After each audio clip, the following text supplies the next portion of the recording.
வணக்கம். என் பேர் என்ன சத்யா. இன்றைக்கி எங்கள் ஊரில் அரச மரம் நிழல்ல தான் உட்காந்துருக்கேன். பக்கத்துலேயே ஒரு வேப்ப மரம் இருக்குது. இது பழமையான மரம். எல்லோரும் வெயில் அடித்தா காற்று வாங்காத்து இந்த மரத்துக்கீழே தான் உட்காந்துருப்பாங்க.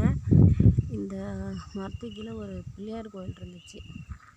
இந்த பிள்ளையார் கோயிலை என்ன பண்ணாங்கன்னா இப்போ வந்து புதுசுப்படுத்துறதுக்காக அந்த பிள்ளையார் எடுத்து பக்கத்தில் வச்சுருந்தாங்க பழைய வீட்டில். ஆனால் இன்னும் கட்டலை, ரெடி பண்ணல. அது பாதியோட வேலையெல்லாம் நிற்கிது. அதுக்கான கல் எல்லாம் வாங்கி வச்சுருக்காங்க. கொஞ்சம் வசூல் பண்ணி வீட்டுக்கு 2000 ரூபா கொடுத்தாங்க. அது என்னான்னு தெரில, அந்த வேலை வந்து பாதியிலே நிற்கிது. அடுத்தடுத்து நடக்கவே இல்லை. 3 வருஷமாக அப்படியே கிடக்கெல்லாம். சீக்கிரமாக அந்த பிள்ளையார் கோயில் ரெடியானால் நல்லாயிருக்கும். அந்த பிள்ளையார் வந்து ஒரு வீட்டு வாசலில், அதுவும் எங்கள் வீடு தான், பழைய வீடு. அந்த வீட்டு வாசலில் வச்சுருக்காங்க. அந்த பிள்ளையார் அப்படியே இருக்குது. அபிஷேகம்லாம் நடக்கும்.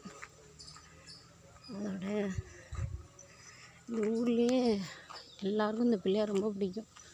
எங்கே போனாலும் வந்தாலும் கும்பிட்டுக்கிட்டே போவாங்க.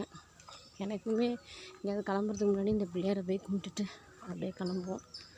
ஏதா இருந்தாலும் பிறந்தநாள் விசேஷங்கள்லாம் ஃபஸ்ட்டு இந்த பிள்ளையாருக்கு வந்து விளக்கு போட்டுருவோம். எந்த கோயிலுக்கு போகிறோமோ இல்லையோ வீட்டில் விளக்கேற்றி வச்சு சாமி கும்பிட்டுட்டு இந்த பிள்ளையாரை கும்பிட்றது தான் வழக்கம். சக்தி வாய்ந்த விநாயகர். சீக்கிரமாக இந்த கோவில் ரெடியானால் இந்த ஊர் மக்கள் ரொம்ப மகிழ்ச்சியாக இருப்பாங்க.